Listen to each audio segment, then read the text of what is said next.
नमस्कार मंडळी, तर मी मानसी सोनवणे आणि आज मी तुमच्यासाठी घेऊन आलेली आहे तांदूळचे पापड आणि चकलीची रेसिपी।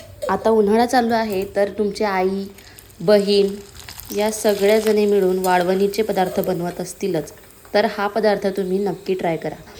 तर यामध्ये आपल्याला हे चकली आणि पापड एकदम कुरकुरीत, टम्म फुगलेले आणि चौपट फुलणारे हे पापड आणि चकली खूप आवडणार याची मी तुम्हाला 100% हमी देते।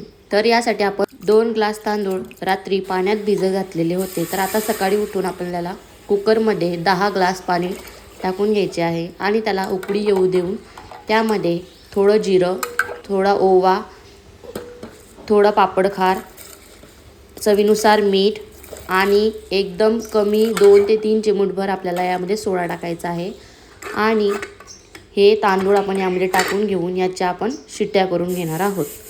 तर शिट्ट्या या तुम्हाला 7 ते 8 करून घ्यायच्या आहेत, जेणेकरून भाताचे शीत राहणार नाहीत आणि भात हा व्यवस्थित शिजून आणि मिश्रण हे व्यवस्थित घट्ट होईल असं आपल्याला शिजवून घ्यायचं आहे। तर इथे बघा आपण याच्या शिट्ट्या करून घेणार आहोत। किमान 7 ते 8 शिट्ट्या तरी आपण करून घ्यायलाच हव्या। तर आता आपल्या कुकरच्या शिट्ट्या करून झालेल्या आहेत, तर आता वाफ जाण्याची वाट बघणार आहोत। माझ्या कुकरची वाफ गेलेली आहे, तर आता आपण हे उघडून बघणार आहोत। तर बघा भात हा व्यवस्थित शिजून झालेला आहे, यामध्ये कोणत्याही प्रकारचं शीत आपल्याला दिसत नाही आहे। तर यामध्ये आपल्याला 7 ते 8 मिरच्यांची पूड करून टाकायची आहे आणि कोथिंबीर टाकून हे व्यवस्थित असं शिजवून घ्यायचं आहे। चांगलं खदखद उकळेपर्यंत, शिजेपर्यंत आपल्याला हे गॅसवर ठेवायचं आहे। लक्षात असू द्या गॅसची फ्लेम ही आपल्याला कमी मीडियम ठेवायची आहे, जेणेकरून खाली बुडाला हे मिश्रण चिकटणार नाही। तर आपलं हे मिश्रण व्यवस्थित शिजवून झालेलं आहे। आता एका कटोऱ्यात आपल्याला हे काढून घ्यायचं आहे मिश्रण आणि तुमच्या अंगणात वगैरे तुम्ही एक प्लास्टिकचा कागद ठेवून घ्या, त्यावर तेल वगैरे लावून त्याला ठेवून घ्या। त्यानंतर प्लास्टिकच्या शीटवर तेल लावून घ्यायचं आहे दोघी बाजूंनी। दोघी कागदांना तेल लावलं की त्याला ते चिकटत नाही। तर त्यानंतर यावर आपण प्लेटने प्रेस करून घेतलं आणि त्यानंतर हाताने आपल्याला याचा व्यवस्थित शेप घ्यायचा आहे। तर बघा इथे माझा पापड खूप छान झालेला आहे, तर याला आपण आता काढून घेणार आहोत।